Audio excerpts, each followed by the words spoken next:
Hello, hello, welcome everyone. Great to see you. Gail, Todd, Joe, Barbara. So many wonderful, familiar and beautiful faces here. Welcome. As y'all know, we have one of Move to Amend's founding members and a organizing and democracy building powerhouse. I'm always trying to think of words that aren't violent, but she's a fighter. So we're so honored to have you here, Riki, and can't wait to delve into that this conversation with you. Many of y'all probably already know Riki or have heard of her. The work she does has been inspiring me for years. I do want to open it up. This past weekend, I'm not sure if anyone noticed, but there was a big "Where's Chomsky?" because he hasn't been commenting, and with what's going on in the world today, his voice, the dearth of his voice has been missed. So there was kind of like a "Where's Chomsky" weekend, and he's been found. Unfortunately, he had a stroke and he's recovering and in therapy, but he's 90 something years old. So it's been a little bit of a struggle getting back into it. He is alert. From the messages we've received, he has been, constantly sharing the solidarity up fists. So that's good. But I wanted to share a quote with him to get us started. And just to kind of ground us in this conversation. And this is one of the many things that he has said, wonderful things he said. This one kind of resonated for me. Okay. Optimism is a strategy for making a better future, because unless you believe the future can be better, it's unlikely that you will step up and take responsibility for making it so. If you assume that there is no hope, no guarantee that there will be no hope. If you assume that there is an instinct for freedom, there are opportunities to change things. There's a chance you may contribute to making the world better. The choice is yours. And I know all of y'all are here because y'all have made that choice. And in your little pockets of the world, you are doing, doing the work, the small little deeds every day that actually make change. It's not the big things, right? It's the things that we do every day that put us in a better place. So I want to start with thanking you all for being here today and also for all that y'all do. And again, Dr. Riki Ott is joining us. I'm sure y'all read a little bit about her if you didn't already know. I first met Riki during the BP oil spill. I was a journalist here on the Gulf Coast, and she came sounding the alarms about what was about to happen because her and her community in Prince William Sound had already went through. And so she had an up close and unfortunate brush with one of the most powerful corporations on the planet and one of the most destructive entities. So I feel like her coming and kind of grounding us in what's to come and sharing the hope that she generated by her presence was, really powerful. I know for me and others in our community.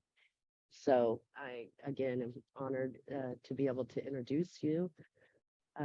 Dr. Ott, thank you so much for joining us here. I know that you are even traveling. She's not even in country, and she's still agreed to join us today. So thank you. I'm going to turn it over to you. And normally do as we do reports from leaders out field, all of y'all first. But we found that might run us over a little. So we want to go ahead and let Riki have her moment, and then we're going to open it up for y'all. So I definitely want to hear, we all want to hear what y'all are doing, what we could do to support that and to raise up that work. But we'll start with Dr. Ott. Thank you for joining us. Sure. Thank you, Jeannie. Thank you, everybody. And I am really happy to have started Move to Amend, what seems like ages ago now. Oops, here we are. Let's see. No, there we go. So is that working, Jenny? Can you see the screen? Absolutely looks perfect. Okay, good. All right, good. So thank you for the intro. This is actually kind of a momentous moment for me. This year marks half of my life I have dedicated to oil, public service, oil in terms of grassroots campaigning and making science accessible to the people. And here I still am. I can't believe it.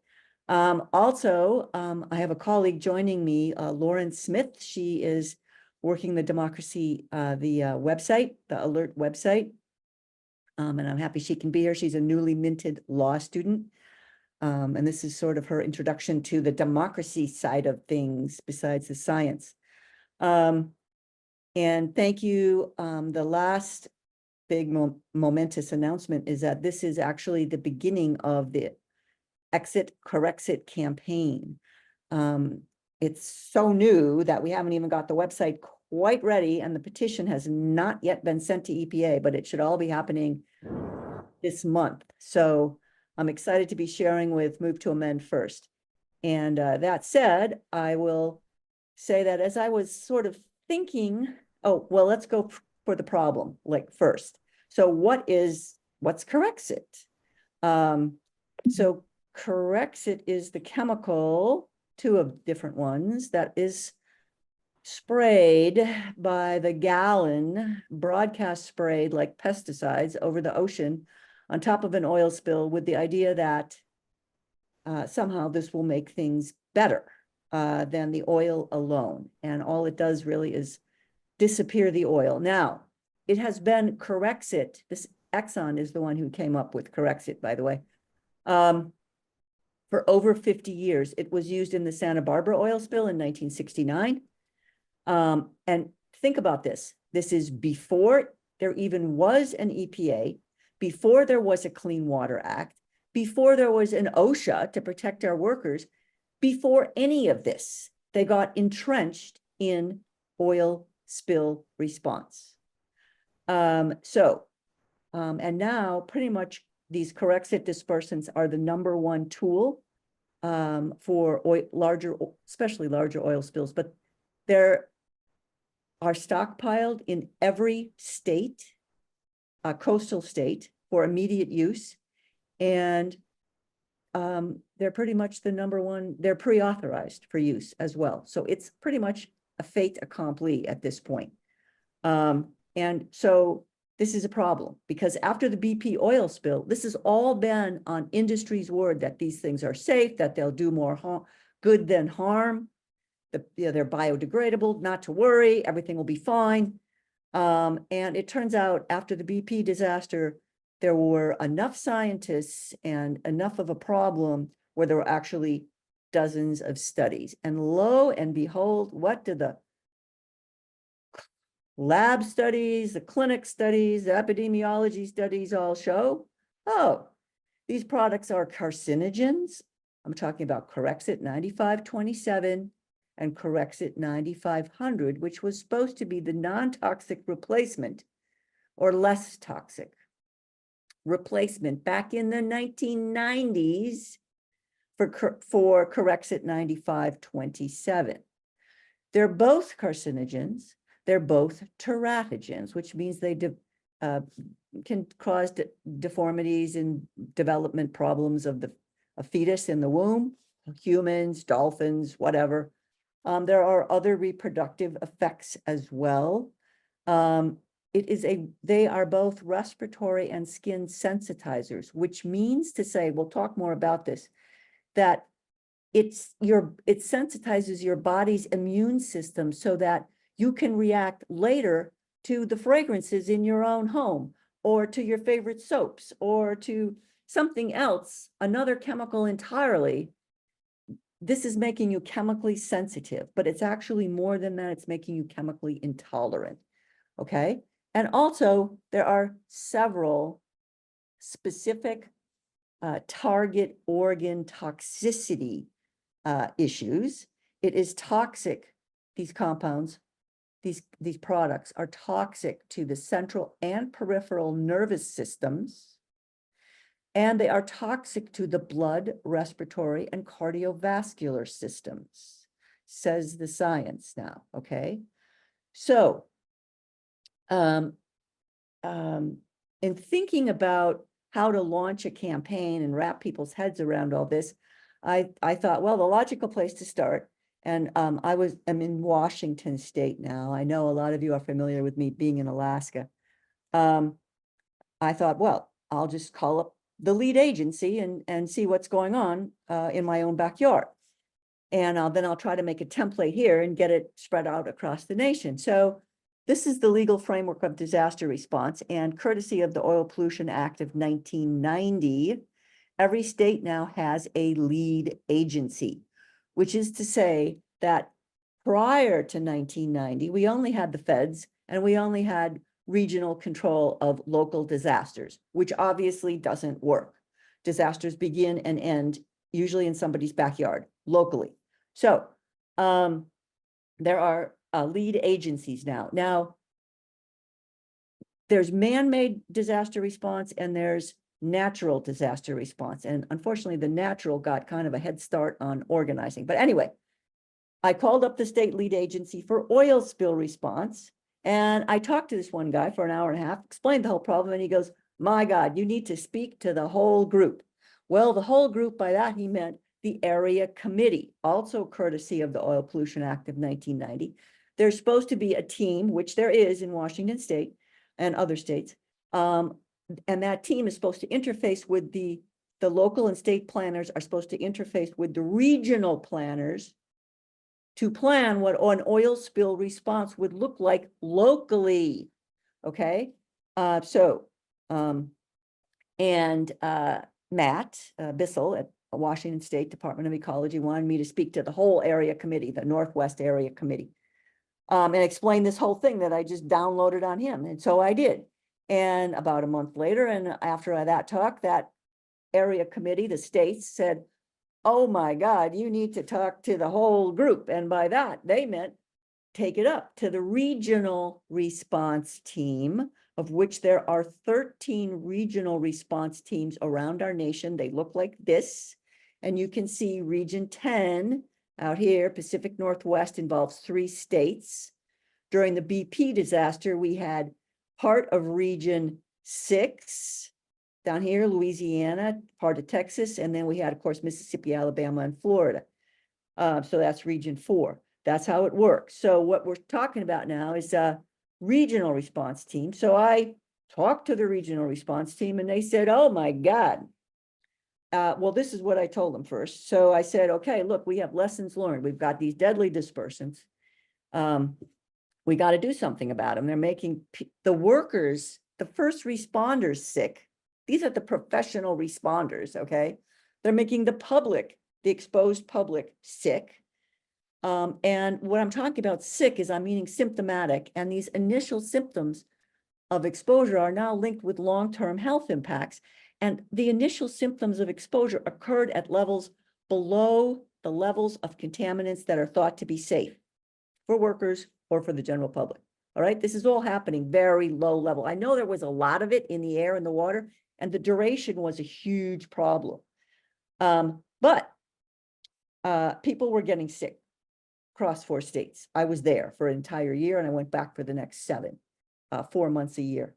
So after the RRT 10 and the Northwest Area Committee combined heard the talk, they were like, oh my God.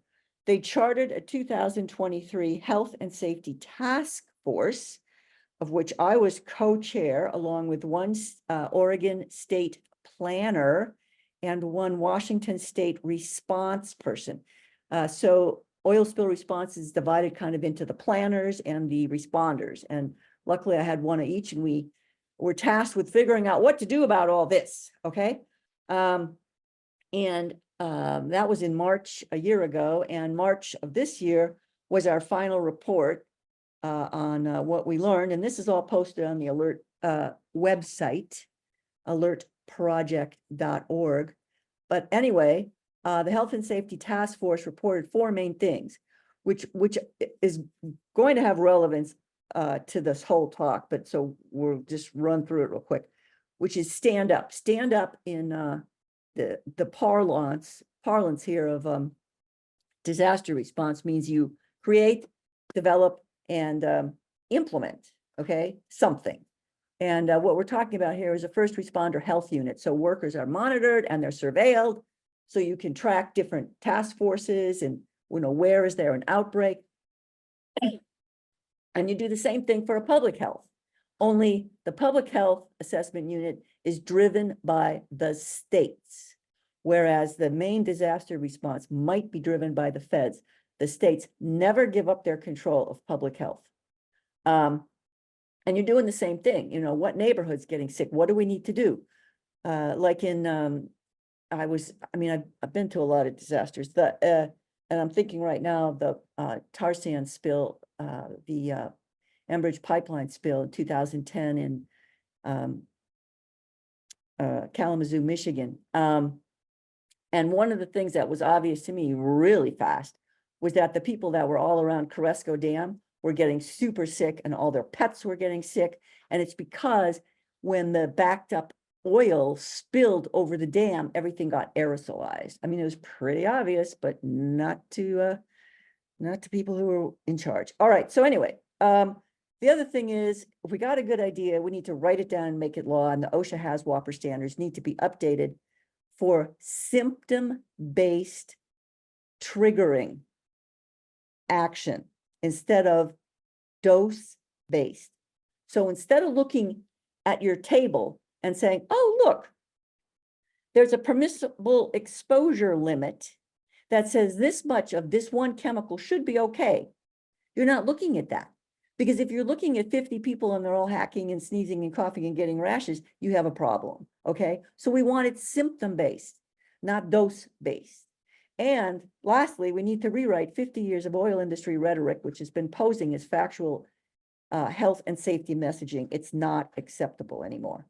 So with that in mind, it should probably not be any surprise to you that they said, oh my God, what are we going to do about this? You need to talk to the whole group. And by the whole group, they meant the national team. So 2 weeks later, I ended up briefing the national disaster team here for the National Contingency Plan on stuff they already knew.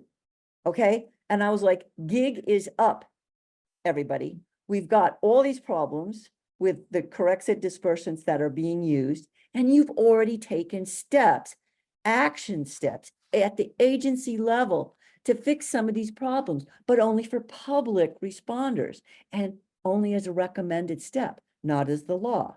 So for example, in 2012, 2 years after the BP disaster, based on lessons learned, the National Response Team, I'm getting ahead of the picture, OSHA revised the Hazard Communication Standard, the HAZCOM standard, to recognize exceptional health hazards. And the 4 remaining bubbles on the screen there are the specific 4 that were recognized. And the recognition was that these things are exceptions to the dose duration model that we've been using, the toxicology model all these years. I'm a toxicologist, okay? It's not enough. We need to go to symptoms. So for these 4 things, the problem here is that there is no safe level. There is no safe level. And in 2012, all these symptoms that were experienced during the BP disaster are described in law, in regulatory law already, okay? It's just not being used. And the second thing that happened coincidentally was that the NRT itself, the National Response Team, recognized and published a document, courtesy of NIOSH took the lead on that, uncertain exposures. So up until 2012, disasters have been recognized based on health hazard assessments that are either 2 outcomes. It's below the PEL limit and it's safe for everybody, which is what happened in East Palestine, or it's above the PEL for this particular chemical, It doesn't really do mixtures. And it's not safe. And the third outcome was they recognized uncertain exposures when these exceptional health hazards might be present in a mixture, and they started to move towards symptoms to trigger actions, not PELs. So that's a good thing. Now, why wasn't it done in East Palestine, for example? Because it's not the law yet, okay? So the problem is here that there are no symptoms of exposure for carcinogens, teratogens, and other reproductive effects, because that all happens a couple, a decade or so later. Trouble conceiving, having a baby, whatever. And the symptom that actually there are symptoms for, the exceptional health hazard that there are symptoms for, are the sensitizers. And so what happened across 4 coastal states, simultaneously in the oil spill impacted area, which I personally witnessed because I was there for the entire first year, is that people were having respiratory problems. I mean, down from little babies up to grandparents, workers, non-workers, the media comes in, they start hacking, film crews breaking out in these weird rashes. It was across the Gulf Coast. We all know that. So was anybody paying attention to that? No. So let's just talk for a minute about the symptoms of exposure to an antigen or a foreign substance. Because our body only has so many ways to react. It doesn't matter if it's pollen, dander, soot from somebody's diesel exhaust, paint, fumes, or actual like an oil spill, or a pharmaceutical drug even, or fragrances. You're going to react the same way. It's your doctors who have to figure it out. Or in the case of a disaster response, the company that's caused the response is unfortunately put in charge of worker health, which is a problem. But anyway, this is what it looks like. The old understanding is that if you think of our bodies as a rain barrel, and they're constantly filling up during our lifetime with toxic chemicals that your body is constantly trying to get out of its system, okay? So we start as babies now, and I'm sure most of you are aware that babies born today in the United States and in Canada have over 300 chemicals in their bodies coming through the umbilical cord, some at levels high enough to cause developmental harm. So throughout the rest of our lives, drip, drip, drip, you breathe the air when you're out walking on the street. Before we had vapor inhibitors on the gas, filling up our car with gas, we always would smell that. Drip, drip, drip.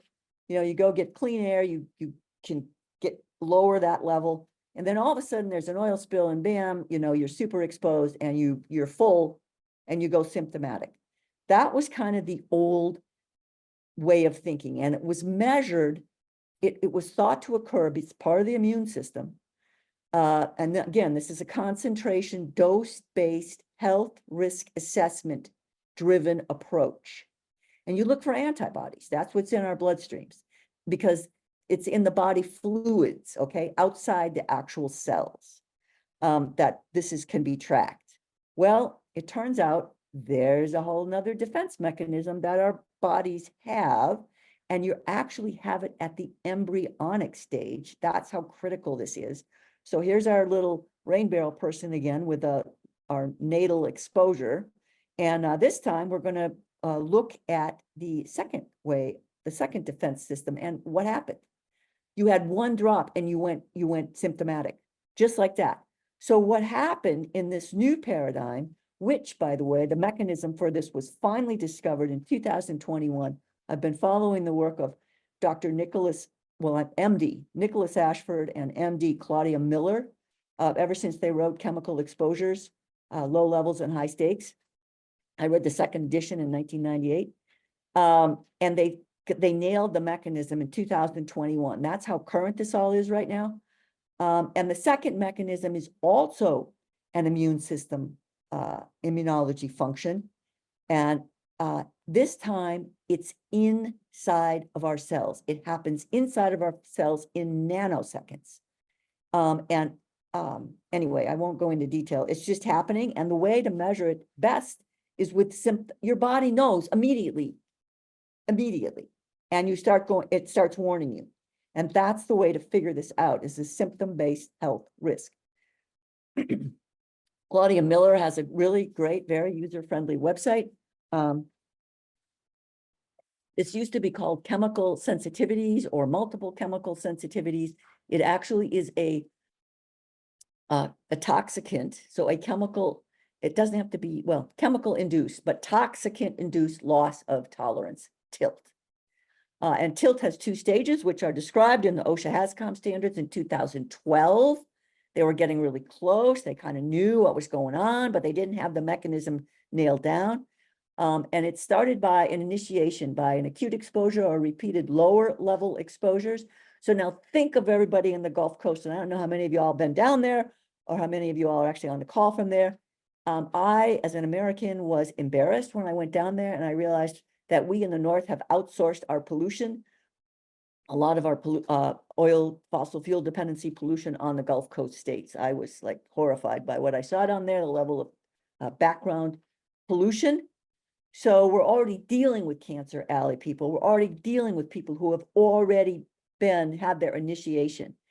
And the second time, or the third or fourth time, you can be triggered by previously tolerated chemicals, foods, and drugs, okay? And I knew something was going on when I saw how rapidly this spread across the Gulf, and it took me a while to figure it out. Masking is the thing that over 40% of the American population right now is tilted, okay? We're chemically sensitive. It is actually recognized by the American with Disabilities Act. And when you mask is when you know that if you walk into a smoky bar, you're gonna trigger your hyperreactive airway syndrome or something, right? It's gonna be bad for you. So you stay away from it, so you don't go symptomatic. That's what masking's all about. Like, I don't really do the soap aisle at the grocery store anymore. No.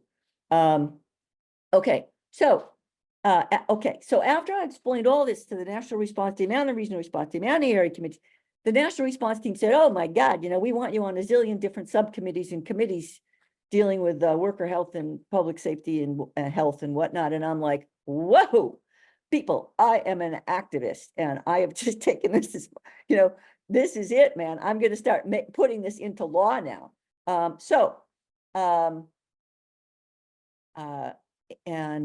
This is actually taken under the Pensacola Bridge, by the way. I know there's some folks on from Pensacola. Anyway, so before I became the co-chair of the Health and Safety Task Force, I had actually, Alert had actually sued EPA back in January of 2020. And this was trundling along kind of in the background, but close to my birthday, day after my birthday, the EPA, the court ruled, and we won. The public interest won. And the main findings were that EPA, it turned out, Alert litigated on probably the only part of the Clean Water Act that had not been previously litigated, okay? And there was this, one sentence thing about EPA has a duty to update the rules governing product use. And EPA had not treated that as a non-discretion, as an optional. They've been treating it as optional. And the rules governing dispersant use were over 30 years old, completely relying on science from the 1970s. It was just bad, okay? You wouldn't have identified a toxic chemical with it if it was staring at you. So suddenly EPA has to, update their rules based on current stuff. And there's new testing procedures and new listing rules that are going to eliminate a lot of toxic products. And these next two are important. I'm going to swing back to them again later, but there's no secret ingredients now. There's full disclosure of all the ingredients that are in products used in oil spill response, okay? To be listed as a product for use. And there is a process now to remove products if they don't perform as intended. Then this baby for 50 years has been all accelerator, no brakes, okay? So that's all sounds terrific. What's the catch? Well, the catch is that it's going to take 2 years to get all these new products tested and listed. or the old products retested to see if they passed the new criteria. And during this period of conditional, during this period of transition, EPA has basically going to allow conditional use of the corrected dispersants, if you can believe it, until December 12th of 2025. Terrific. Now, I wanted to have this petition to remove ready when the rules went into effect last December, but here I am, almost ready. So, the trick is now, I am personally concerned that what's the government and industry going to do with this, all these chemicals that they have everywhere? Well, they just might try to dump them and have an oil spill of opportunity, say, where they can unload this stuff in our oceans. So what we're trying to do here is launch, start this process to remove these Corexit products now. During the conditional use, forget it, and take them out during the transition period. Why? Because EPA cannot waive its mandatory duty to protect our waters, even during a transition period, okay? So the new rule is like, when the manufacturer the process to remove can be triggered when the manufacturer provides misleading, inaccurate, outdated, or incorrect statements on labels and advertising, technical literature, electronic media, whatever. And that can trigger, for that reason, the products can be removed from use. So guess what? The manufacturer's safety data sheets for Corexit 9500 and 9527 have absolutely no evidence, even on their latest and last safety data sheet, no evidence of human health effects, no data available for any of these things. None of the studies have they cited. So with that in mind, we are launching the Exit Corexit campaign, targeting the manufacturer's safety data sheets for the simple reason there's actually two, because they're in full-blown retreat from the United States at this moment, and they have let out an internal memo saying that the manufacturer announced that they will no longer be supporting the technical literature, which means they're not even going to try to have these products re-upped in 2025. And instead, the International Association of Oil and Gas Producers is coming to the general panic right now, the rescue of all all the countries that are using this outside the United States. And the IOGA has started a task force, a dispersant task force, to figure out what other countries they can use this stuff in and who will indemnify use. So by targeting the safety data sheet, this is part of a global harmonizing system. If we can take that safety data sheet out, they're going to be gone everywhere, worldwide. And that's what we want. So we're going to make this as strong as possible, showing in the United States. First thing we want to do is remove dispersants from the NCP product schedule, which will be triggered by when we send the petition, and we're going to do a little bit differently this time. Usually I get a couple dozen, groups to sign on. Not this time. It's bigger than this. We're going to have a template letter up on the website for you in your state. We're going to have who to send it to. We've got all the governors, and you can just modify it for your state and blast it. Sorry. This will be the letter to EPA. So we're going to have a template letter up for you to do this. All right. So we want blasting from all the regions of the country on this.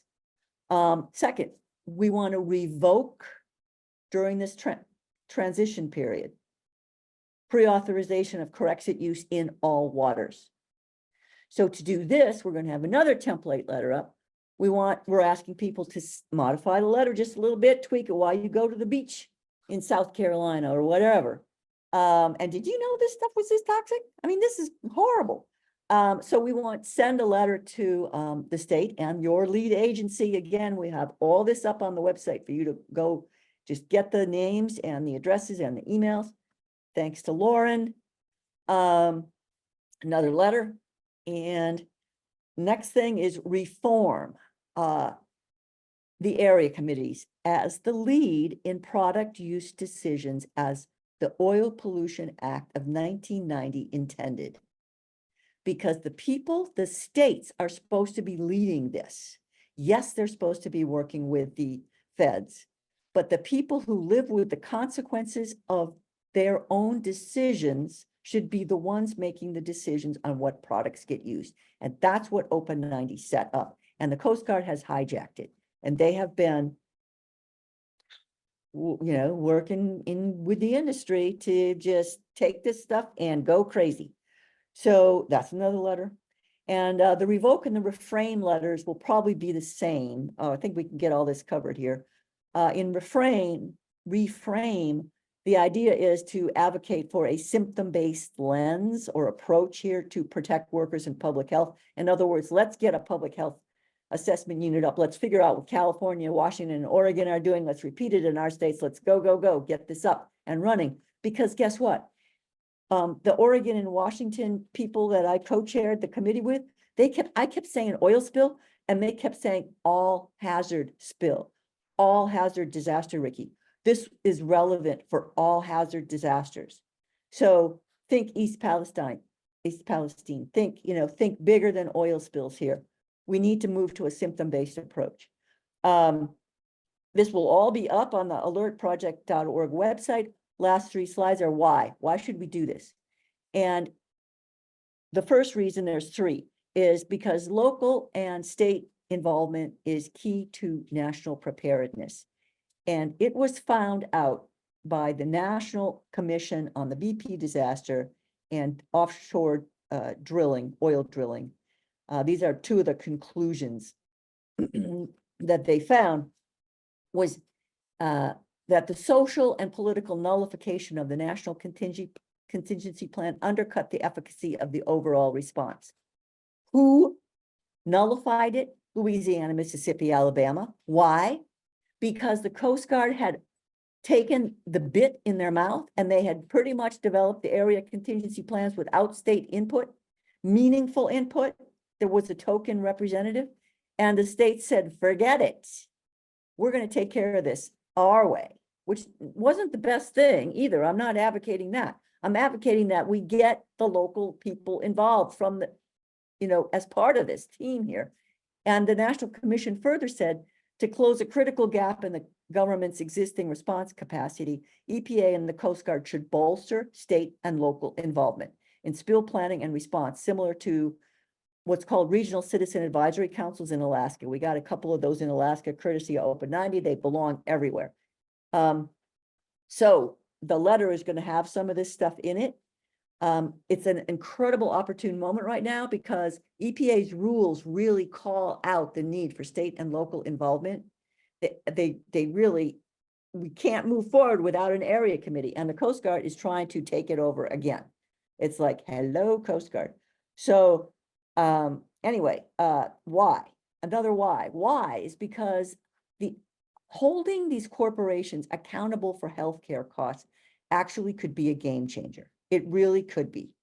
I mean, imagine if you had to evacuate entire Gulf Coast communities to get for 3 months until the well was capped, until the fall winds came and blew the air and cleaned the air and spread it, diluted it everywhere. So, and this isn't just for, local, these disasters start out with our family members and our friends going to see what they can be done. And here's the case of Captain John Winstel Jr., who I know is Winnie. And he was a citizen responder with the Vessel of Opportunity program during the BP Deepwater Horizon disaster. He was an in-situ burn team member. He was so proud of that. Had his wooden boat out there, and man, they were trying to, do fire booms and corral and get the oil burnt before it came ashore. And they weren't allowed to use respirators. There was no health monitoring. And sure enough, he and his crew had to be medevac. 7, it wasn't just his boat. People were medevaced on May 28th, 2010 for acute respiratory failure. And when they got to the hospital in I just forgot the name, but in one of the Louisiana parishes, they were greeted by people in complete hazwapper suits. And they were told to strip down. They couldn't even go in the hospital. They had to take a shower before they went into a hospital. I mean, they were terrified. They had no idea what they'd been exposed to. And, you know, this year, Winnie is now suffering bronchitis, medically diagnosed, rhinitis, and 2 different types of lymphoma, all for his dedicated work trying to help. And he is not alone. He is one of thousands and thousands and thousands of others who are having their injury cases dismissed by the courts by the tens and hundreds right now. And that is a whole nother story that I've written a pro se, amicus brief on. But the point here is, if we hold these guys accountable for entire healthcare costs of communities besides workforces, they're going to start doing things differently, like getting off this stuff maybe. And why? The last why is because we care. We care about not just our own selves, we care about others as well, our friends. And we care because our lives matter. And this shot here is from my host family in Barataria Bay, where I stayed for the first year, doing these big loops across the Gulf and speaking tour. And they were so upset that I mean, everybody was across the Gulf. Shrimp is like their culture. It's not just eating shrimp. It's the whole act of harvesting. It's amazing. It's like salmon to Alaskans. Anyway, so finally they just broke down. My hosts here are on the right, Tracy and Mike, and they just ordered shrimp from North Carolina just so they could have emotional and a spiritual reset. And so the last 2 thoughts I want to leave you with is that our lawsuit was actually bigger than just oil alone. There's some tools here that can be used for other things. So the thing I didn't talk about yet was EPA's rule on protected information. And EPA, we all said, hey, we can't get doctors to treat us if the doctors don't even know what's in what we've been hit with. And so as of, effective December, there's no secrets. EPA has asked that products that submit products to be approved have to disclose all the ingredients, not the formula, but the ingredients, everything. And this can be applied to we have a paper law, what I call a paper law. It hasn't been litigated yet. We can apply this to pesticides, fertilizers, herbicides, food. We need to know what's in these things.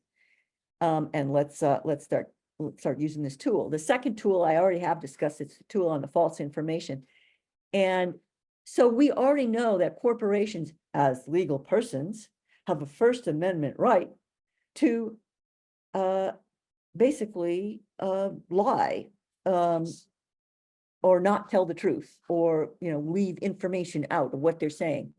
And what EPA did to get around that, the first time I read this rule and the final rule, I thought, oh my God, EPA is going to get sued. And then I read it more carefully and I realized, no, all EPA is saying, fine, lie, provide misleading, inaccurate statements.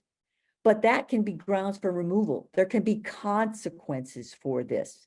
Now, imagine if we took this law and started applying it to other things. So those are the 2 gifts from our lawsuit. And that was it. There's my contact information, Riki@alertproject.org. Thank you all. I know I went over 15 minutes. I didn't have a chance to practice. Sorry. So thank you all. I'm going to stop the screen share. There we are. It was fantastic. I don't think anybody, I didn't even realize there was more than 15 minutes in. Okay. A lot of valuable information. Thank you for bringing it to us, sharing. I want to open it up for questions. Does anybody have any questions for Riki and what's going on?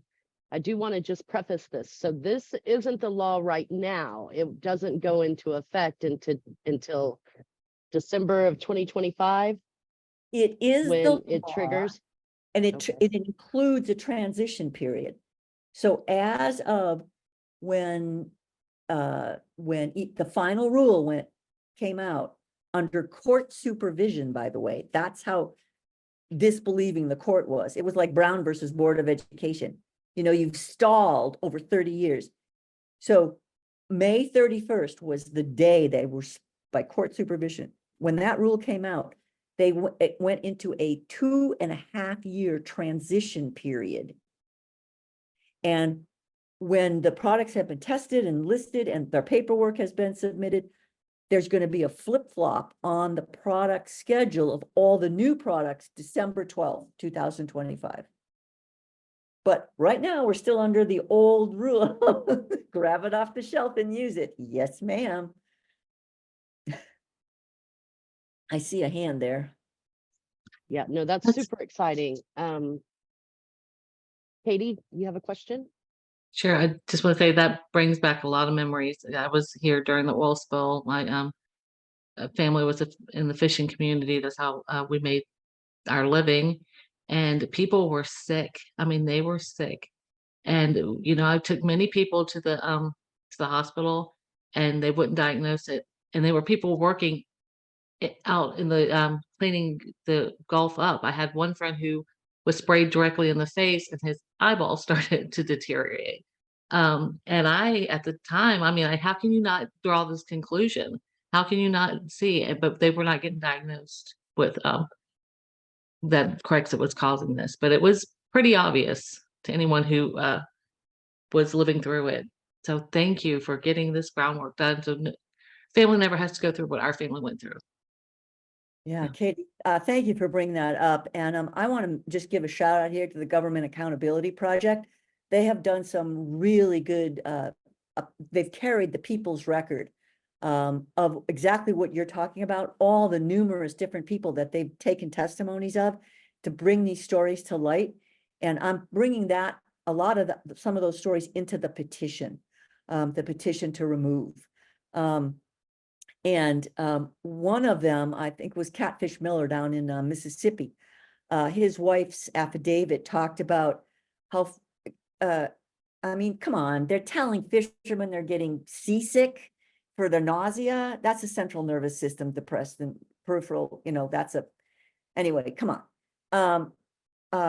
And finally, the doctor leveled with Catfish and he said, look, I ran into something like this during Vietnam, because I was a medic over there, and a lot of the guys and I were getting sick with this stuff. And it was the government's problem, as our dispersants, because the government authorized them. And the doctor said, I think this is what's going on because they don't want us to diagnose this as a chemical poisoning. They do not. That's how deep this is. Okay, so you weren't imagining this. Right, that was what, you know, you had said that maybe people didn't have the tools to diagnose it, but it felt like a cover up to me. That's what it was. Yeah, I'm the one that recommended blood tests for people, and that's what really pushed the medical, I don't even call it the benefits anymore, the medical claim settlement that BP came up with in 2012 basically had to acknowledge, it's the first one to acknowledge that there were compensable damages from an oil spill for your health. Not that they've been able to pay, but because so many people knew about it, that there were health problems, and they had the blood work to show it, nobody was backing down. So anyway, yeah.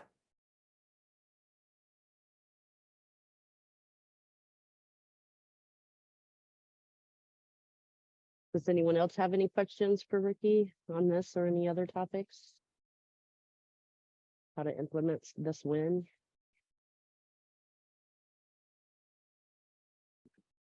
All right, well, we will have stuff posted on the alert website, you know, this month and probably, you know, the rest of this month. This is what we're going to be launching. So Can I just ask you how we can help? yes, there will be those template letters that I talked about. Right. And you know, take it to your media, take it to your local media. Say, have you seen this? You know, let's get it out in the media. Let's do a public education campaign that it is within the people's power now to ban this stuff. Finally, we couldn't do it in 2010. So let's do it now. Yeah, that's exciting. And like you said, it can be applied to so many things. I know all of y'all, I saw some responses in the chat that it can be applied to fracking, injection fluids, Yes. which I know a couple of y'all are working on. Absolutely. Foods, soils, all of it. All of Everything. it. It's very All of it. exciting. It is. It really is. It's an amazing win. Karen?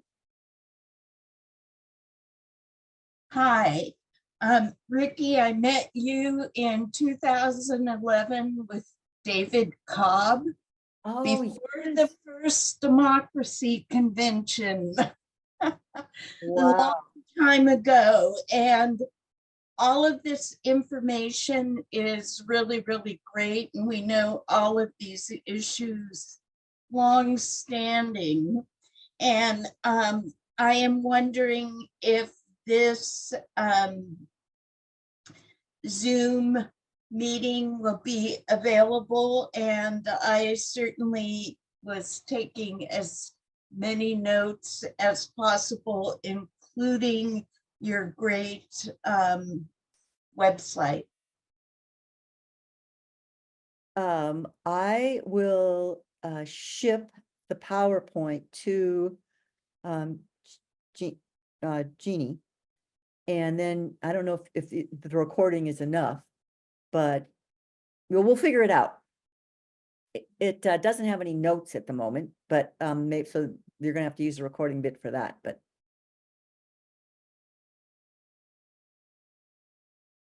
Absolutely. We will be recording, and we've made a space for Riki on our Share Your Story, Tell Your Story link on the Ecology Network website. We will be embedding the PowerPoint there and the video after that's turned over.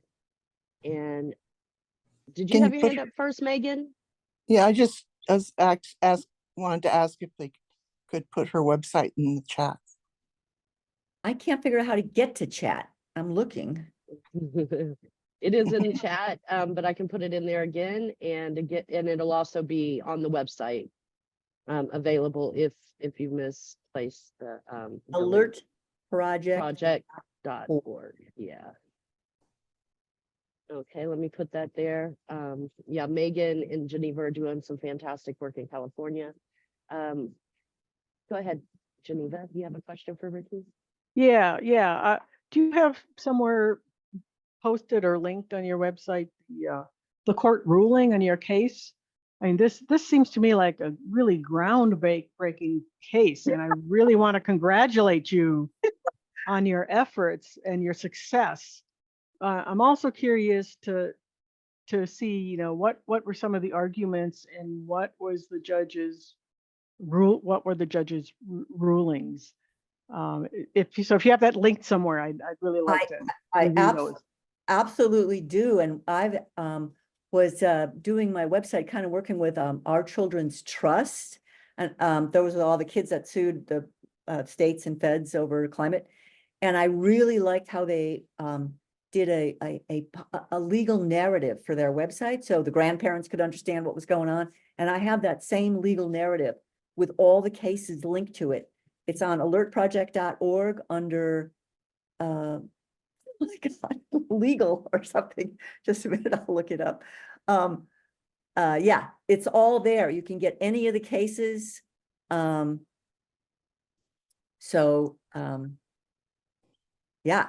And there was no move by the EPA to appeal to a higher court?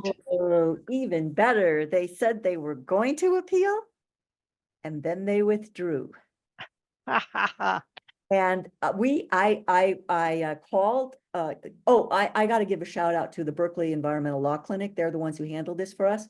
Alert is a project of Earth Island Institute. When Earth Island sues, the project drags along Earth Island Institute, but they don't ever sue themselves. We always have a co-counsel, spreads it out more, right?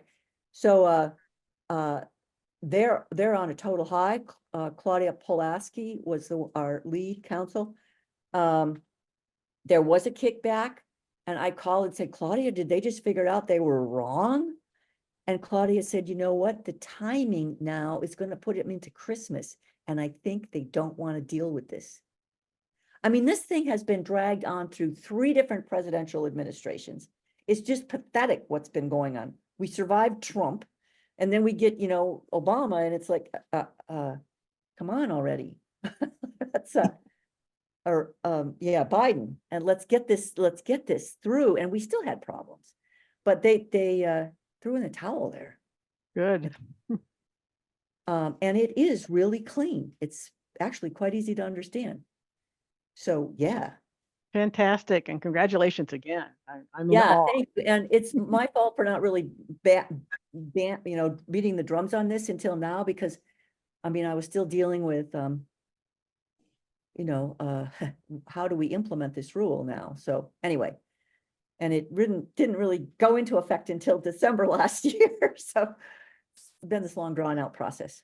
Anyway, thank you. Yeah, that's fantastic. I do have one more question. Does anybody else have a question? Any other comments for Riki? So I remember stories of when y'all organized the blockade, the bottleneck going into Prince William Sound and blocked all of the oil tankers coming into the Ugh. sound. Yes, ma'am. Will you talk a little bit about direct action and why it's so important, and how you were able to make that happen? I can. I wish I could multitask better than I was. I'd do my screen share and I'd pull up the blockade picture. Okay, so what happened was, I mean, there's been so many scientific paradigm shifts that if you can imagine, after the Exxon Valdez oil spill, I'm going to NOAA and saying, well, what's the deal here? I just finished my master's and my doctorate in marine toxicology with a specialty in oil pollution. Looks like there's going to be long-term harm to me. And they're like, no, shouldn't be any long-term harm. And Exxon, of course, was saying there wasn't going to be any long-term harm. And so I'm like, what in the devil? So intel among the fishing community and the native community, kind of the same thing there. We didn't put native people in corporations in Alaska, so we're all living together. And the intel was, well, we're just gonna have to wait and see if the scientists are really this stupid. So our fish are on a, pink salmon 2-year cycle. So the babies that are born in 89, are they going to come back as adults in 91? Can those babies, then adults, reproduce? And will we see their babies in 93? The herring, well, they're babies in 89, but they come back 4 years later, 1993. 1993 will be the year when we decide whether there's going to be long-term effects or not. What happened in 1993? The population freaking collapsed. The entire ecosystem collapsed because herring are the base of it. When there's not enough herring to go around, the seabirds and the marine mammals switched to pink salmon fry. The pink salmon fry were wiped. Everything was wiped. The fishermen were calling me saying, I'm a gill netter. I was over on the in Copper River Delta, that the sound's a dead zone. We have to do something. And here we just took a unanimous vote. Here's what we want to do. We want to escort an Exxon tanker into the tanker terminal and show them that we matter. We want you, me, to organize it, make the banners for us, get them out to us, the seiners. Prince William Sound's in the middle. The seiners were to the west, the gillnet fleet's to the east. We have our little boats there faster, and take the banners out to us, get the media out, get the whole town involved, and let everybody know we're all pissed at Exxon, and otherwise you stay out of the media. We want to handle it. Fine, you got it. So that's what I organized. That is not what happened, okay? That was not my fault. So what happened was we got this Trans-Alaska Pipeline terminus, and it's supplying 26% of the nation's domestic oil. And they got wind that we're going to do this little escort routine, and they don't like media. And so they decided to stall. So they had tankers doing donuts in the Gulf of Alaska. Okay. On day 3, I called my friends in Seattle and said, fill up your car with gas. Seattle only has 4 days of supply of refined product. There's none coming from Alaska right now. We're holding it up. So they're like, holy crap. So the fishermen are holding up tanker traffic. We're waiting. They're just there. Nothing's happening. But everybody's scared. The oil industry gets the wind that we're targeting an Exxon tanker. So the next thing the fishermen are by radio contact. I'm in Cordova. They say that, so there's 100 fishermen in their seine boats with their families from Cordova, with the media, all waiting 3 days for something to happen. Nothing has happened, okay? They try, here's a Coast Guard helicopter and a BP helicopter, because they're trying to bring in a BP tanker, thinking maybe we wouldn't pay any attention to a BP tanker. And the media are the ones that said, couldn't you please just form a blockade as a photo op? So I swear to God, the fishermen did. And they're all facing the tanker. They all have their crab lights on. They're all flashing their crab lights. 100 boats across Valdez Narrows. And there's the Coast Guard helicopter is calling the commander of the fleet, Jim Gray, who was the voted in commander. And the guys all keyed their mics so they couldn't hear. And Jim Gray said, oh, the Coast Guard would say, have your men stand down. And Jim Gray said, Commander, I have lost control of my fleet. And the BP tanker turned frickin' around, at which point President Clinton got informed. He said, he asked, what does that group of fishermen want? What is that bunch? What does that bunch of fishermen want? And we had it laid out. We had it. We wanted, imagine a bunch of fishermen asking for comprehensive ecosystem science. Never heard of before.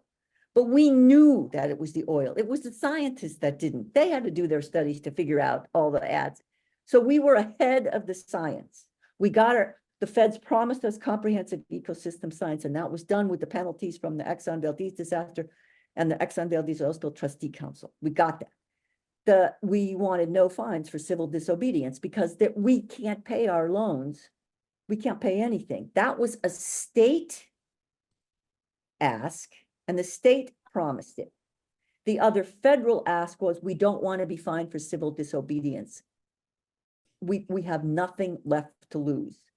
And the feds promised us, it was $10,000 a piece. The feds promised us no federal fines. The feds kept their bargain. The state did not. So we had our own personal Wall Street collapse because unbeknownst to us and unbeknownst to me till a couple of years later when I talked to CFAB Bank, because nobody was telling me what happened.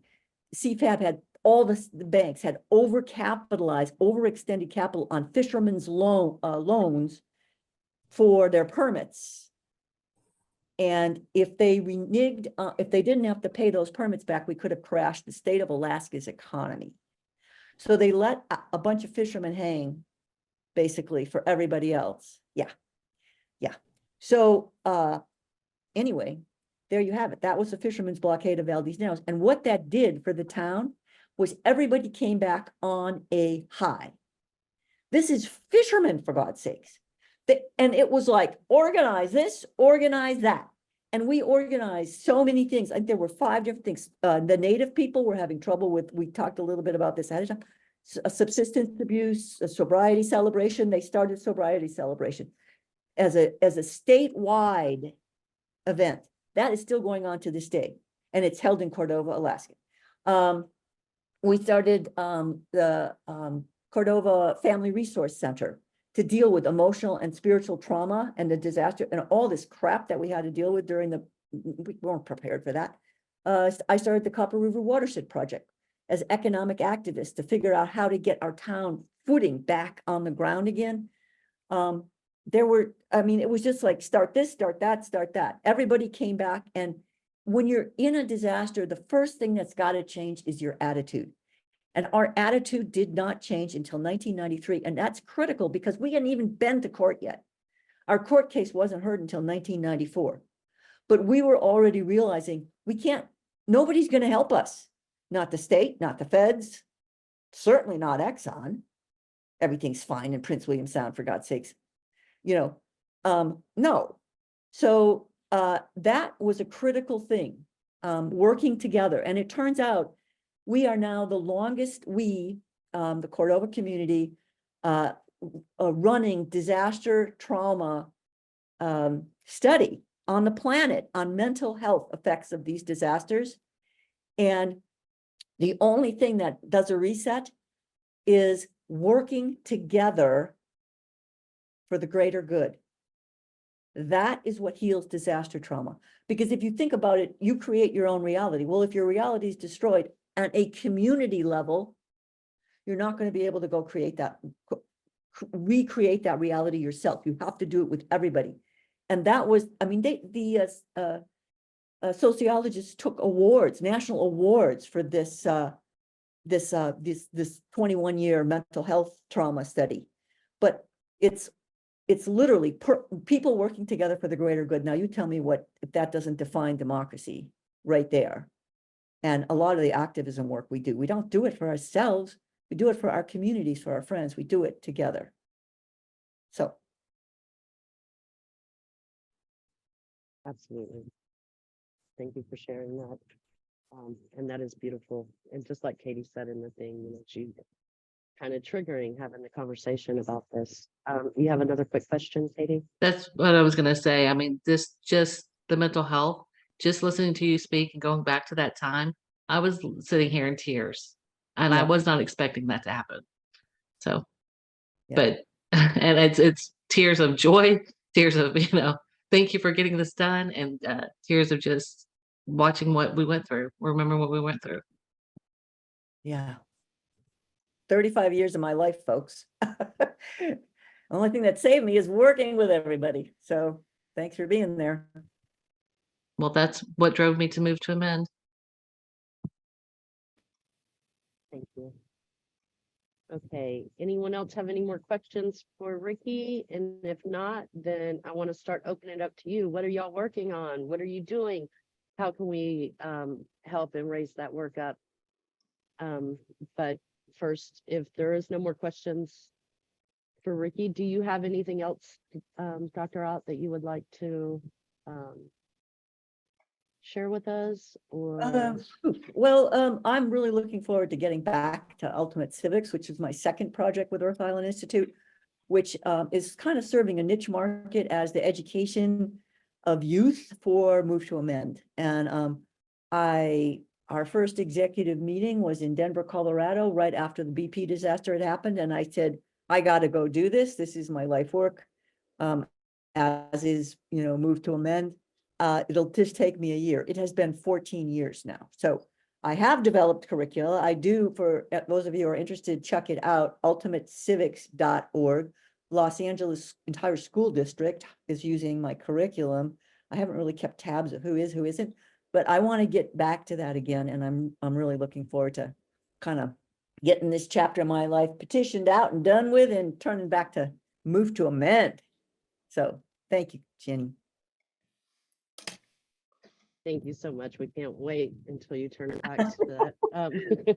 And Ultimate Civics, but hey, what you've been able to achieve is going to, the ripples are going to be far felt and impactful. And that's really amazing. Greg, I saw your hand was up.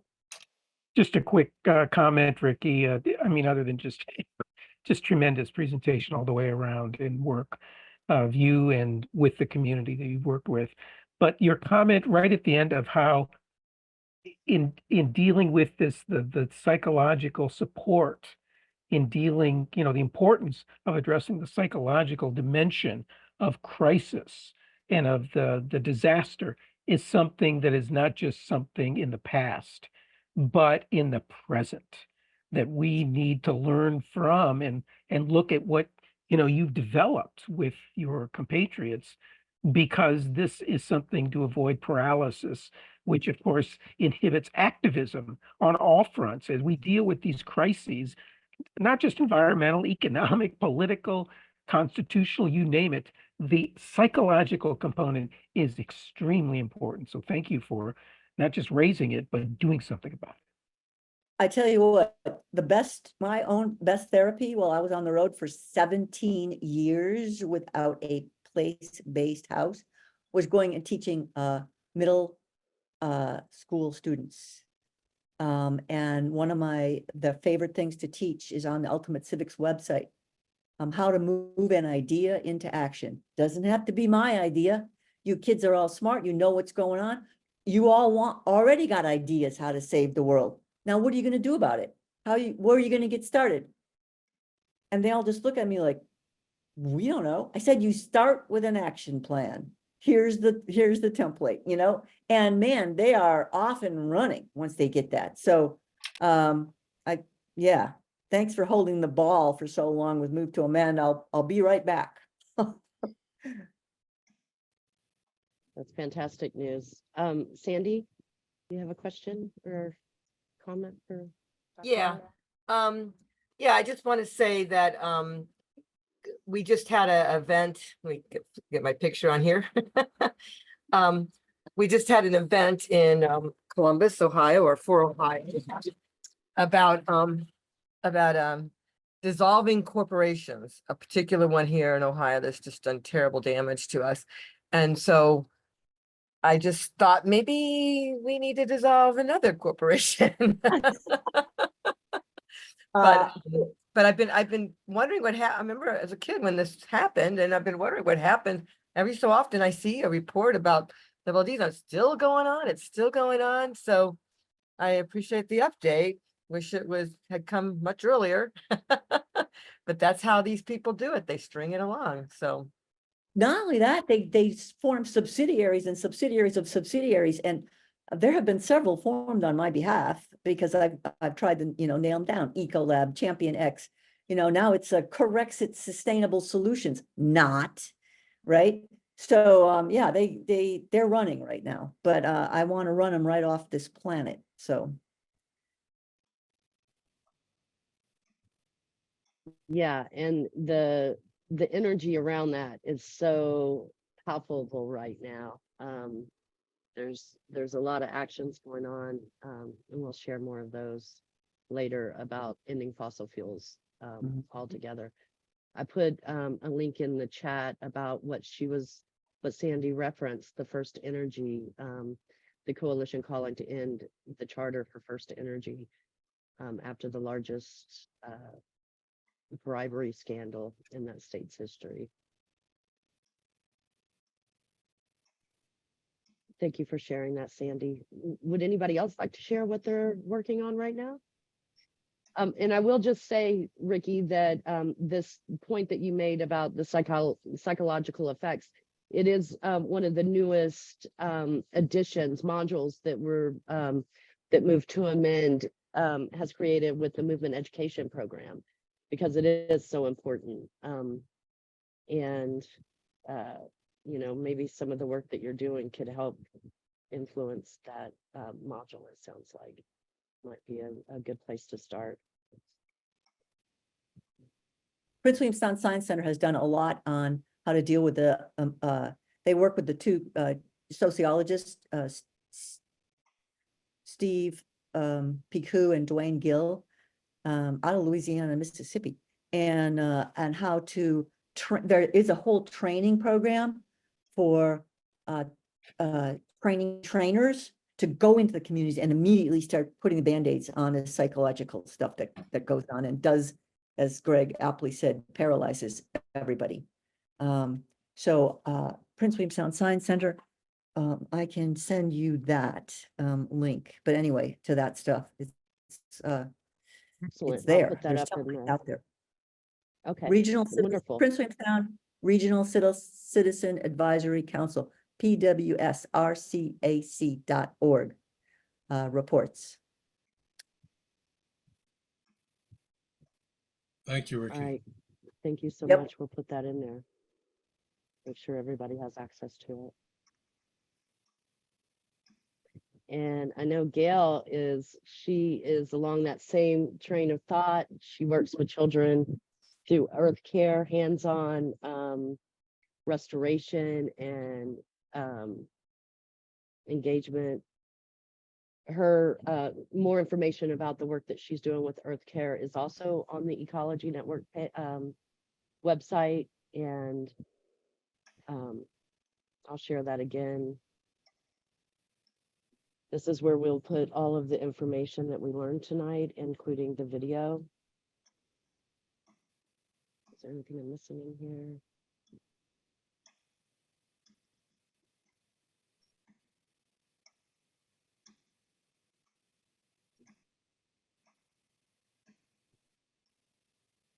Bob, did you want to talk a little bit about what you put into the chat here?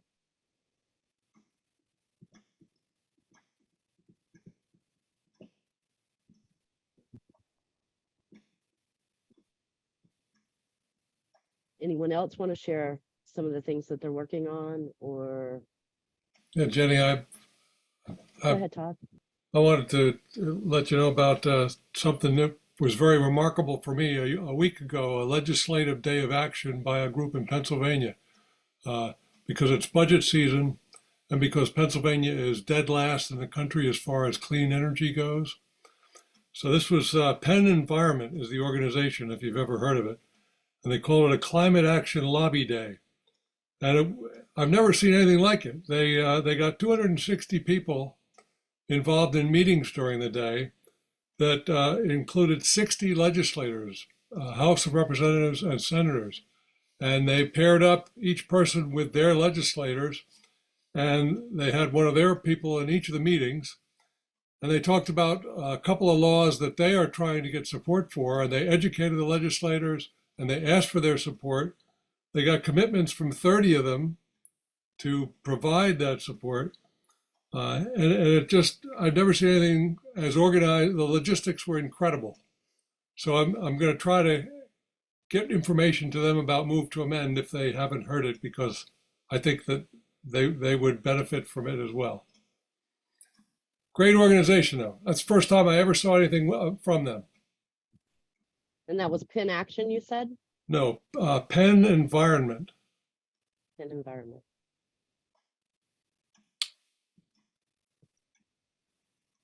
I was very impressed. Awesome. Thank you for taking the We the People Amendment work to them, and please send me information about it. We'll put it up so folks can find that. Okay. I will. And Pennsylvania, our latest co-sponsor that just came on yesterday, Representative Christopher DeLuzio, is from Pennsylvania. Just wanted to name that. I see you, Gail, and then Megan. Hi, this is Gail.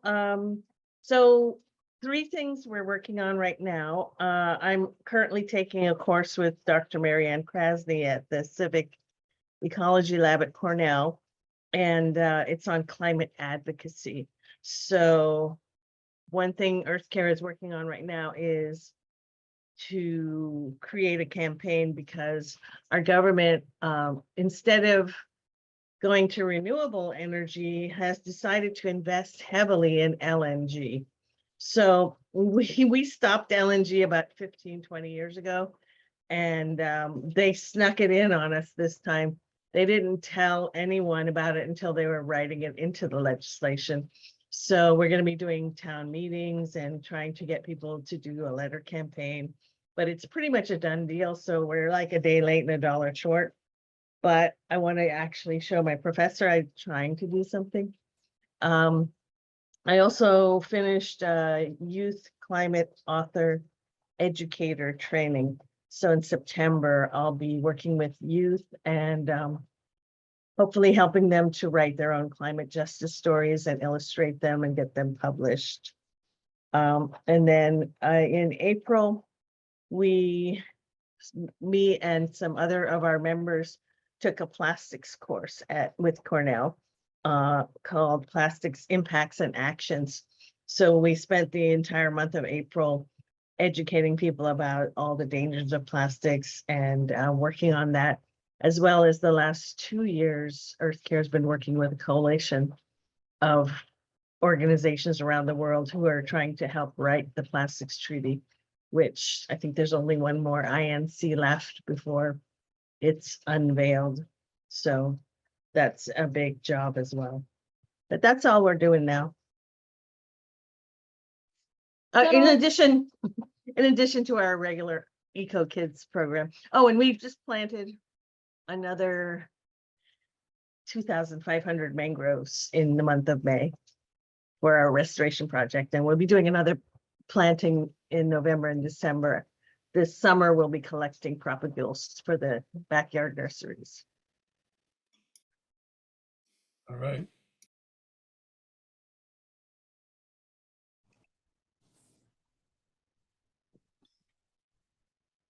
Megan and then Karen, and if anybody wants, sorry, I was talking through that. If anybody has any questions for anyone that has said anything, you could get on stack for that as well. Go ahead, Megan. Well, I've been working on a lot of California bills, and a lot of some really good climate bills have gone down in flames. There are some survivors, so there's some hope. The one big one that I'm working on is the divestment of our from fossil fuels of our pension plans, the state pension plans for the CalPERS and CalSTRS. And we've tried for many years to do this, and I think this year we're getting close. If we can get it out of this one retirement committee, it will go to a floor for a vote, and maybe we'd have a chance to get it passed. But they are holding the hearing on none other than Juneteenth, and it's a federal holiday, but it's not a state holiday, and therefore they can have committee hearings on that day. It's sort of a bit of a demoralizing thing to be holding it that day, but we're all showing up. So hopefully, fingers crossed, we make some progress this year. And I'm hoping that the surviving bills get passed and signed by the governor. I think some of them will, because the ones that are surviving are, it seems like they have an appetite for making polluters pay. And so they may get those bills passed and signed by the governor. So that's what's been going on with me. When we were in one hearing one day, we actually heard the opposition cite their corporate constitutional rights as why this should never happen. And we looked at each other and said, they just cited their corporate constitutional rights. That is just terrible. And so that stimulated a ability for Sacramento Area Move to Amend to do a presentation for Sacramento 350 again, because we originally partnered with them many years ago, and a lot of the people that were there then are not here now, and there's a lot of new people. So we did another presentation for them, and I think that it was well received, and a lot of people started to understand the problem of corporate constitutional rights. And we even got one person come up to us and ask if they could join our meetings. So that was great. So that's what I've been doing. Fantastic. Well done, Megan. Well done. Yeah, nobody's free until everybody's free. And glad you're going to show up even on Juneteenth, even though you should be out celebrating. Thank you for your work, all of y'all. This is my favorite meeting. I am always so inspired. Y'all are just, excuse my French, badasses. Karen, how are you doing? You want to share what you're working on? Okay, well, it's not me, but David Delk, who founded the Portland chapter of Move to Amend. This coming Saturday, they have a online meeting on Gaza and Ukraine to World War III. And one of the speakers is Medea Benjamin. David is always active, and the group is, what do they call it? World Without War. And I know Well, of course, the military uses lots of fuel and is a big polluter. Would you like me to post that link in the chat?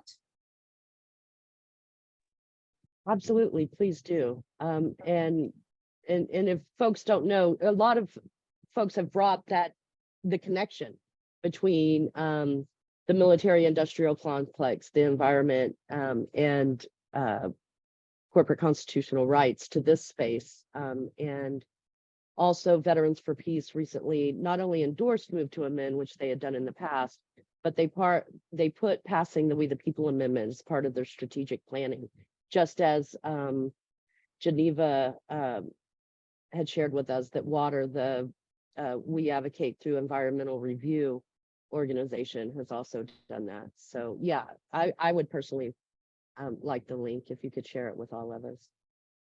Thank you for bringing that up. Okay, it's there. Awesome. Thanks, Karen. Barbara?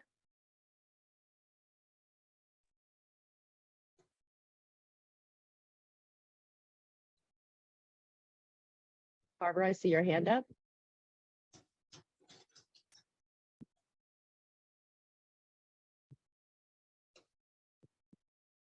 Are you with us, Barbara? There you are. How are you? Good to see you.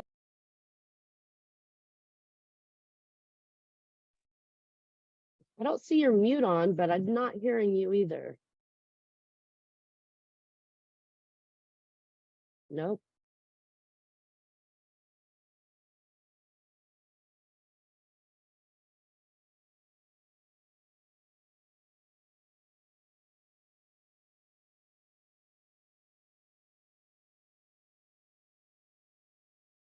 Hear me now? Yeah. Yeah, okay. So I can't hear. Okay. Anyway, so the Pennsylvania, talk about Pennsylvania being bad. The governor of Pennsylvania has partnered with an oil company and sets it up as a shining example because they're going to tell us what some of their proprietary chemicals are that they're using for digging their wells. And not that they're going to change them or make them any safer, but just that they're going to start telling us what they are, and that's supposed to be whoopee big deal. And also my group Save Our Streams is doing another well walk, and we're going to be taking people to the abandoned wells around the injection well that the DEP, which is Pennsylvania's Department of Protection. Anyway, they illegally permitted this injection well against all kinds of regulations. And so we are going to be taking people from our group and people from the Sierra Club and the Green Party and various other organizations to see all of the abandoned wells around this injection well that they plan on using for injecting hazardous waste that from the drilling industry. And so they have all this waste. So what are they going to do? They're going to stick it in the ground in this old well that's not producing anymore. That has over 103 wells within a quarter of a mile of it, abandoned wells, any of them of which this stuff could just go right through the area where they were digging, come back up through all these abandoned wells, some of them in people's front yards, 10 feet from their front door, in this area, because a lot of these wells were drilled back in the early 1900s before environmental regulation. And, so what the DEP is like, oh yeah, sure, it's okay. You can go ahead and put your, old drilling waste into this. And so that's what we're doing. Thank you for doing that. And knowledge is power. So that they're actually going to tell you what this is probably has a little bit to do with this work that Riki was just discussing, because they're not doing it voluntarily. They're not doing it out of the goodness of their hearts. We know that. Mm. Or they wouldn't have been keeping it silent or, hidden for so long.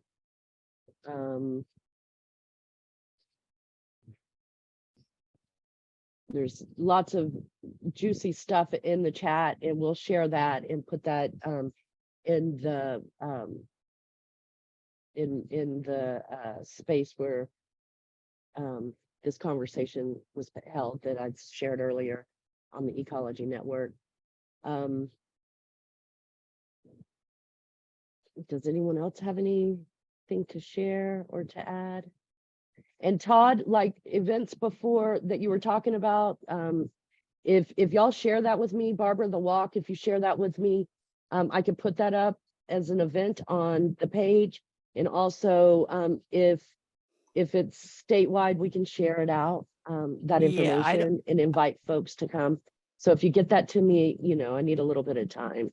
Now, Okay, To make sure I can put it in my schedule. we're but- still working on the date. It should be either the second or third weekend in July. Okay, thank you for that. And when you get all how you want it to be with the ultimate civics, Riki, we can send stuff out as well to raise awareness about that and get folks to take action. So just keep me informed on when you're ready to do that. We'll give it to Geneva, and then we'll go ahead and move on, I guess, after that. Go ahead, Geneva. Oh, just a couple of things that water's working on right now. We are getting involved in some restoring beavers into appropriate watersheds in our area, or at least translocating them from problem areas into areas where they can help restore watersheds. Also, we're involved in protecting our forests. There's a huge surge in efforts to log forests here in the West under the guise of protecting against wildfires, when the main reason we've had a surge in wildfires has to do with climate change, and getting rid of the forests is like shooting yourself in the foot because of the massive amount of carbon that's sequestered in forests. So we're trying to challenge the U.S. Forest Service in some of the projects they're proposing in our area. And I'll leave it there for now. Hopefully we'll have more interesting updates next time we meet. So please keep us informed of that. Just for FYI, Geneva's in the Shasta area, and it's considered a root chakra of our planet. Very special. I mean, everywhere's special, right? But it's also even more special to me. A very magical place.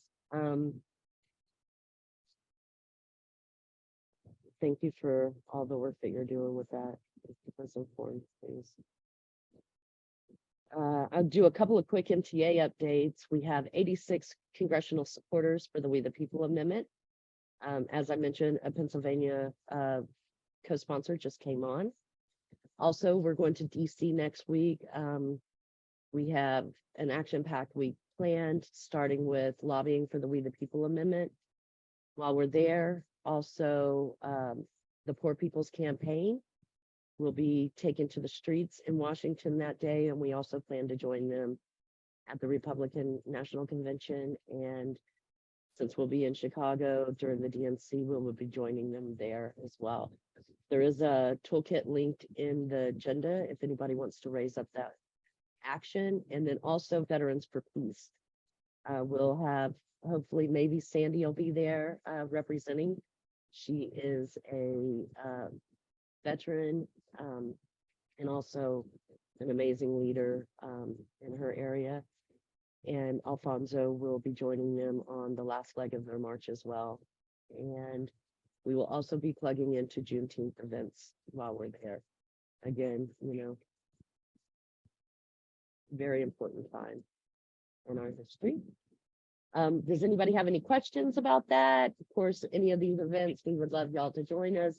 And if that's something you want to do, just reach out and we'll connect you with how to plug in. There's my frogs, they're waking up. I found out they're eating my peppers though. Oh, there's the picture. Thank you, Riki. Yeah, I found it.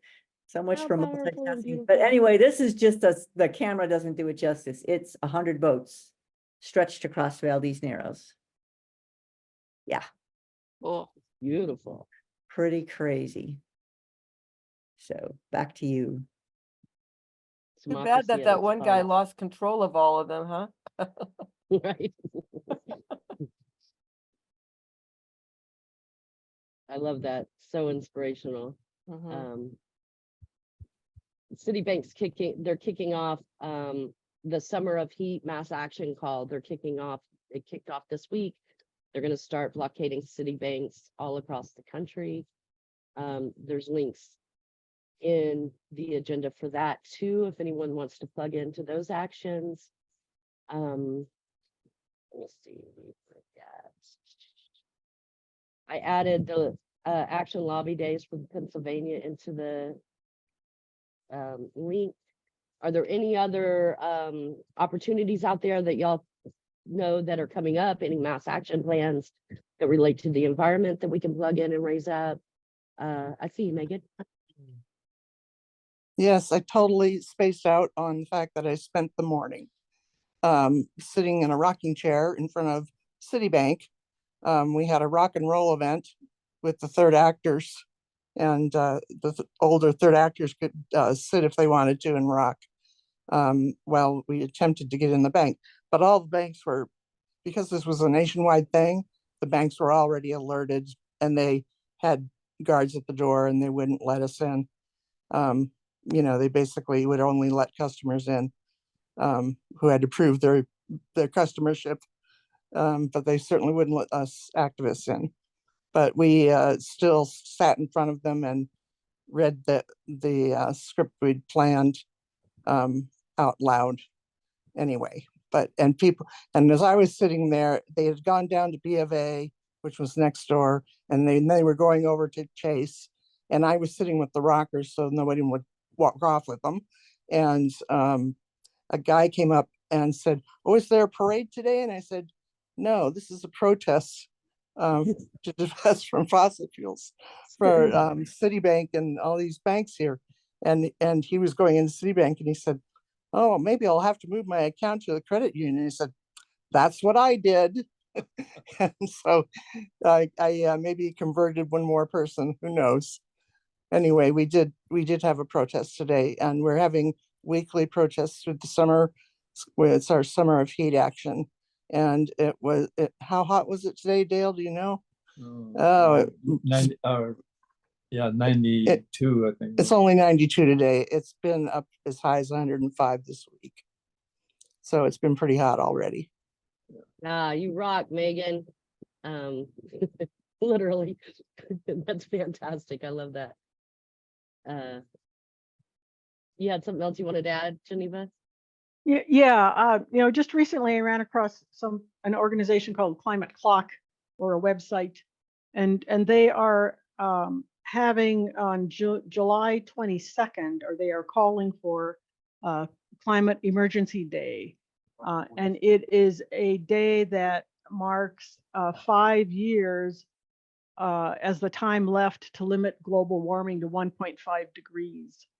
Our organization is gonna, Water is gonna, we're probably at least put out some kind of a newsletter and use that 5-year date as a marker for the urgency of trying to limit CO2 emissions and greenhouse gas emissions in general, and focus on our work that is designed to be fighting climate change. And I just recently came across my desk, so I don't know a lot about the Climate Clock organization, but it seems like there may be an opportunity to use that 5-year projection in in some of our collective work.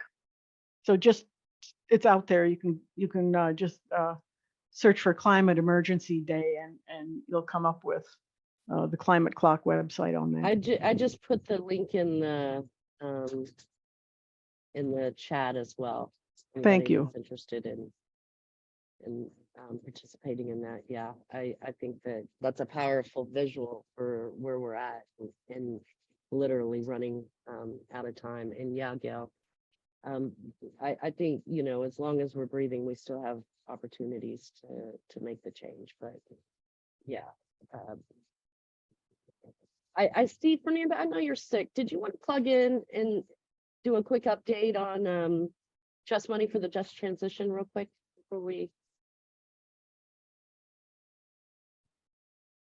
What can I say about it? It's gonna be a campaign. Yes, there will be a blog post updated on our website soon that connects all the dots. If you haven't seen the presentation, I think it's somewhere in the EcoNet recordings or also online. But yeah, we need to go beyond divestment and really turn off the money at the source, bank money creation. Yeah. Thanks, Jenny.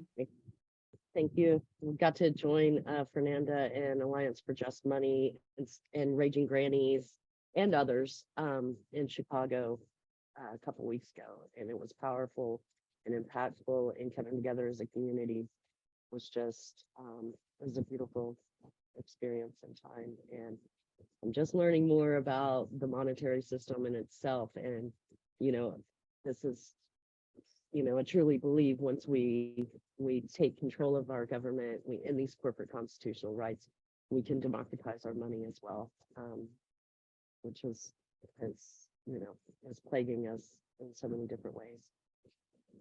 Awesome. Well, if we don't have anything else, if our next call is July 11th. Thank you all so much for being here. Thank you all so much for all that you do. You know, this world is better because of you, and I can't tell you how much we appreciate it.